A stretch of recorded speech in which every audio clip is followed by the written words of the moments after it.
So what I want to say with this is that we might have our own way of life, we might have our own values and norms, but we have to be very cautious to elevate those norms to a level of eternity. And certainly it's always very difficult to use religious texts, and that is what the judge did. He said God separated the races, put them on different continents. It's always very dangerous to do that. So our own values and norms are of interest and should be looked at, but we also have to look at the broader picture as it is reflected in our Constitution. In fact, we have to make those rights and freedoms and values and norms our very own, take ownership of them. As I was saying, this is about democracy and the rule of law. Now, there might be a tension between those two. In fact, our current controversy seems to be put in that particular contradistinction. Democracy, what is it that the people want? The people, or are the people? What is it that they want? On the one hand, and there are rules that have to be maintained, even if the people want something different. That is the tension. Now, there is also a connection, because the rule of law implies, for example, the acceptance of fundamental rights and freedoms. And one of those fundamental rights is the right to vote and the right to be elected. That goes back to the democracy. And there is another fundamental right to assembly, the right to association, the right to free expression, and that includes the right to free, independent, and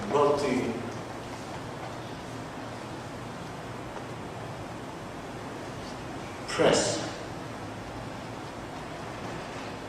a free and independent press. Those are fundamental rights that are of crucial importance to democracy. If you don't have that, you cannot have true democracy. So there is a connection, there is an overlap. But on the other hand, as I was saying, there is a tension.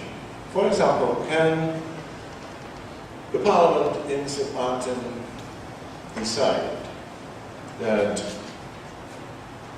democracy or that the Parliament will be abolished? If the majority of Parliament, 2/3, or maybe unanimously decides that there will be no Parliament, is that a decision that is carried by the majority of parliamentarians? Theoretical, of course. But can they decide that? That would be true democracy or not? Point is, it is not. Because democracy cannot abolish itself. Once it does that, it goes against the rule of law. Because the rule of law requires you to be able to vote, requires you to participate as a people in the process, requires you to be able to assemble and have an association and to express yourself as you wish. So there are tensions. Not everything the majority of the people want can be done in a constitutional democracy. So it's not like a parliamentary democracy as exists in some places, where indeed the majority can decide anything they want. In a constitutional majority, in a constitutional democracy, that is simply not possible. So the rule of law has to do with the separation of powers. Has to do with checks and balances. That's all built in, also in the Constitution of Sint Maarten. That's why you have high councils of state, an audit, general audit chamber, or an ombudsman, or the council of the flags. They will be critical on what is happening, and they will tell those who are in power, you have the power to decide, you can't do this, you can't do that. And those in power will have to listen. That is the essence of a constitutional democracy. That truth can be spoken to power, that there are limits to power, that there have to be balance between those powers. That is so ordained by the people, because it's always dangerous to put the power in the hands of a few. It's better to divide it, to have a balance between them. That is what history has taught us. So the lessons of history are, in fact, reflected in the Constitution of Sint Maarten. Politicians do not always understand that. They simply look at the heads. We have the majority. That is important, but not all important. And that is something everybody has to realize. The argument of rationalization for democracy, there was a Dutch philosopher, Luypen, who said it very succinctly: it's better to count heads than to crush them. And that is the reason why we count heads. Sometimes there's nothing better than that. We have to see where the majority lies. But it is important to realize that not everything that a majority decides, and I'm not referring to the current, issue, but speaking in very general terms, not always what the majority wants goes first. There are rules of the state that need to be maintained. That is the rule of the law. And this is what you try to establish in the Constitution. As it was said by John Adams, the second President of the United States, a government of laws, not of men. A government of laws, not of men. Meaning that the rules have to be obeyed, even by a majority. So there are limits to democracy. But we also agree that when it comes to legislation, that the most important player in the state, under the Constitution, is the government. Most policy decisions being reflected in legislation will be decided by a majority in Parliament. However, that does not mean that those authorities within the state that are not elected, like judges, like high councils of state, it doesn't mean that they have nothing to tell. Because both the appointed authorities, like judges, like high councils of state, both the appointed authorities as the elected authorities get their authority from that instrument of law, the Constitution. And the Constitution is supposed to be the reflection of the will of we, the people. So even the non-elected authorities get their authority from the people. Clearly, the mandate of the people in Parliament is more direct, but it is not so that once you're elected, the non-elected have to keep their mouths shut. That is not what the Constitution is about. It's about balance, it's about checks and balances.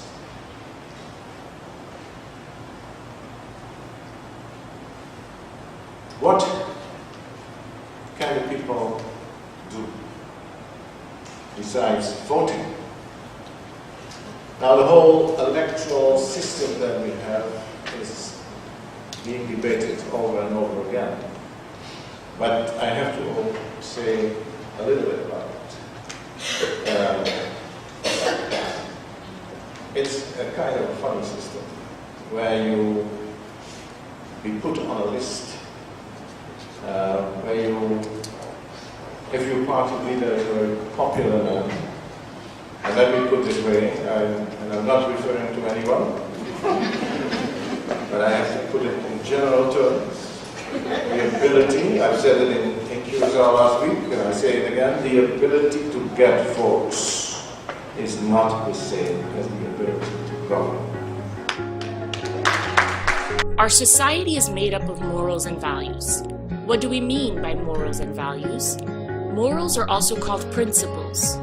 Morals are habits with respect to right or wrong conduct. Morality is ultimately a personal compass of right and wrong. Values are standards or ideals. Values are important and lasting beliefs shared by the members of a culture about what is good or bad and desirable or undesirable. Values have major influence on a person's behavior and attitude and serve as broad guidelines in all situations. One important result of morals and values is integrity. Without morals and values, there can be no integrity. The word integrity is much used in our society of late. That is understandable, because integrity is one of the main building blocks of a well-functioning democracy. Without integrity, corruption can take hold of a community. Corruption is defined by Transparency International as the abuse of entrusted power for private gain. The gain can be either financial or non-financial. In a worst-case scenario, extreme corruption could lead to poverty and could be the cause of hardship. An impoverished community can quickly turn chaotic and unstable. This scenario should make it clear that the fight against corruption is necessary. More importantly, every one of us, as citizens, must take responsibility for this fight. We should all be concerned about the spread of corruption, which can be compared to a virus capable of crippling government, discrediting public institutions and private corporations, as well as having a devastating... It might, but it might not. So that is important to realize, and that is one of the weaknesses of democracy. It's the least terrible system that we have, but it is a weakness. The ability to get votes is not the same as the ability to govern. But then, even within the systems that we have, in the Commonwealth of Caribbean, we have the first past the post system, where you have districts, and at every district somebody is elected. At least he represents that district, and at least if he crosses any floor or jumps any ship, at least he has been authorized by his district to be a vote in Parliament. But in our system, one can have only a few votes and still be a member of Parliament and have a position there and take the seat anywhere where one wants. That is a peculiar weakness in the system. And I think everybody in due time recognizes that.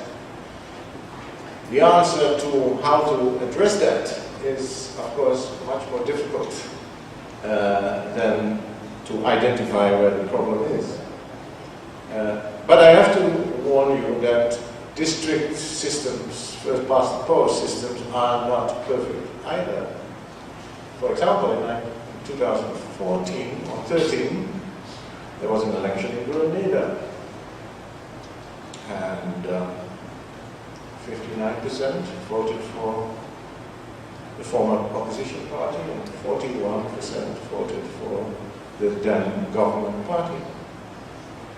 Now, okay, the opposition won, so you would think at least the other party has some representation in Parliament. Not so.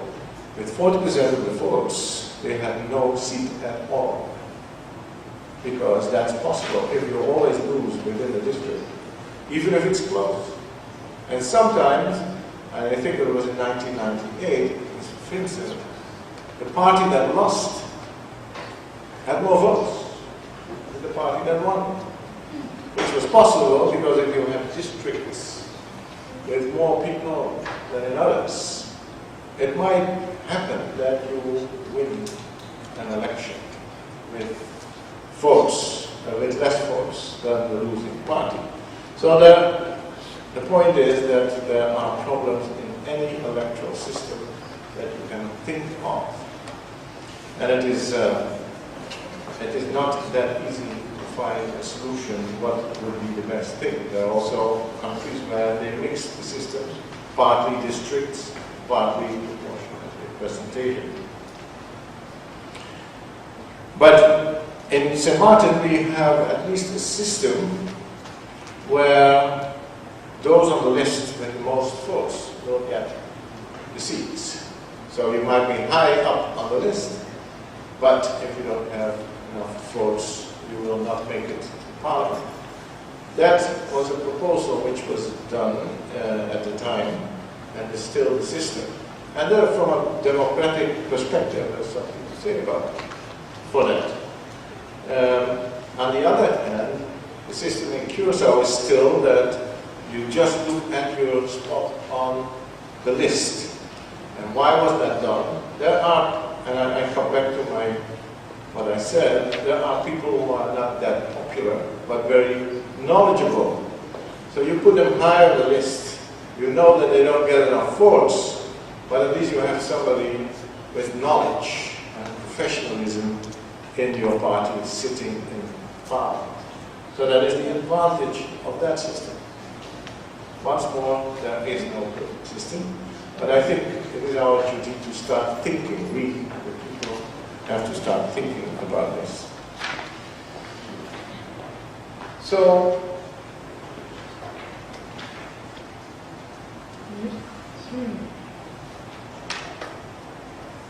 how can the people influence government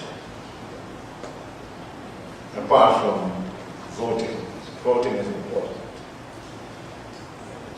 But apart from voting, there are some ways that people can do it. There is a right to petition the competent authorities, as mentioned in section 24 of the Constitution. That was also in the Constitution of the Netherlands Antilles, but it stopped there. At least the Constitution says, but you have to get, you're entitled to get an answer too, and within a certain time. For example, petitions can be sent to the Parliament, and Parliament has to give an answer within 12 weeks. I don't know if that happened, but that is what their own rules of order say, within 12 weeks. So if there are questions, if there are issues, the people can send petitions to Parliament to make them aware of what is going on. Secondly, we have the High Councils of State, and we have the civil service, where complaints can be filed, where these councils are there to look into those complaints and to do something about it. Now, it is true, my committee had to make that remark too. It is true that Parliament doesn't always listen to those councils. It doesn't seem to pay attention. There is no debate. In fact, there is very little debate in Parliament. That is one of the weaknesses of Parliament as it is now. I'm not blaming anyone, but I'm saying this is a young democracy. It has to grow, but this is where we have to go. Parliament is there for debate on arguments, not for nonsense. Arguments on real things that are important to the people. Once that is happening, then Parliament will fulfill its function properly. And we have said in our report, there should be at least one day in a year where all the reports of the High Councils of State will be discussed in Parliament, where the chairpersons of these High Councils can come to the Parliament, give some explanation on the content of the reports, and where ministers can be called to action. Something like that has to happen, because if that is not happening, then all that work seems to be for nothing. It is a duty of Parliament to do this, because if they really think they represent the people, then this is what they have to do. It is absolutely necessary. If it is not happening, you are not fulfilling your role, and I'm not afraid to say that very clearly. There is another way, and I have commended the politicians of Sint Maarten that they agreed to a constitution which even gives the courts, and especially the Constitutional Court, the power to scrutinize legislation. This is not possible in the Netherlands. It's not possible, or partly possible in Curaçao and Aruba. But here in Sint Maarten, every legislation can be put on a desk of the Constitutional Court, or can even be scrutinized by the regular courts. As far as the Constitutional Court is concerned, any law can be put before the court by the Ombudsman. And here is where the people come in. People can have certain interests. If they have a problem with legislation, and if they feel that the legislation infringes their fundamental rights as enshrined in the Constitution, they can always go to the Ombudsman. And the Ombudsman is there to filter, to see whether the complaint is really of a constitutional nature or not. And if it is, the Ombudsman has the duty to bring that case before the Constitutional Court. So, there is a possibility for normal people to have their complaints ventilated, and they can be assisted by the High Councils. The General Audit Chamber is also quite a clear example. Can be very critical, and has to be very critical of how finances are dealt with, both by the government and by Parliament. The Council of Advice, maybe you don't see them, maybe that's in the background, but they are also keepers of the Constitution and of proper legislation. Professionality, independence and impartiality is built in these institutions, and they are to assist the people.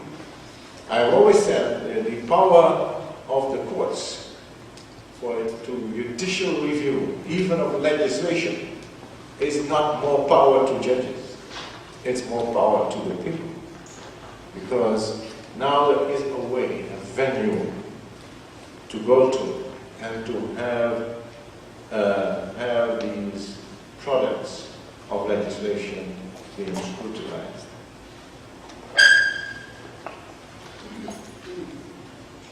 There is, of course, also the possibility enshrined in the Constitution of a referendum. And even a binding referendum is possible. The only thing is, it can only be done on the initiative of Parliament itself. It cannot be done outside Parliament. Again, there is a duty for Parliament to see if certain legislation is not so important that it should go to the people. Now, clearly, that cannot happen with any law that is up for voting. But there might be legislation which deals with very fundamental issues. And it is up to the Parliament to say, let's go to a referendum. Nobody likes a referendum because we've got money.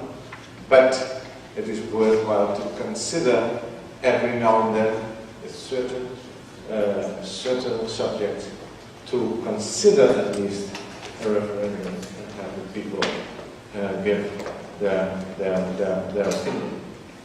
So these possibilities exist. In concluding, I think we still have a long way to go. We're only 5 years old as a country. Civil servants are also important. Connection between the government and the people. And they can assist people in bringing things forward. There should not be any fear under the people to bring cases to the attention of the authorities. Civil servants can help. It is only then, and we are not there yet, but we can get there. It is only then that, even in Sint Maarten, we can say, this is a government of the people, by the people, and for the people. Thank you very much. Should the people play a role in good governance via their government, or do they have an individual role to promote good governance? People are there to be governed, first place, and the question is, are they governed by themselves? They are always governed by people who govern, and those people who govern come from the governed. So there is a connection there that's quite clear.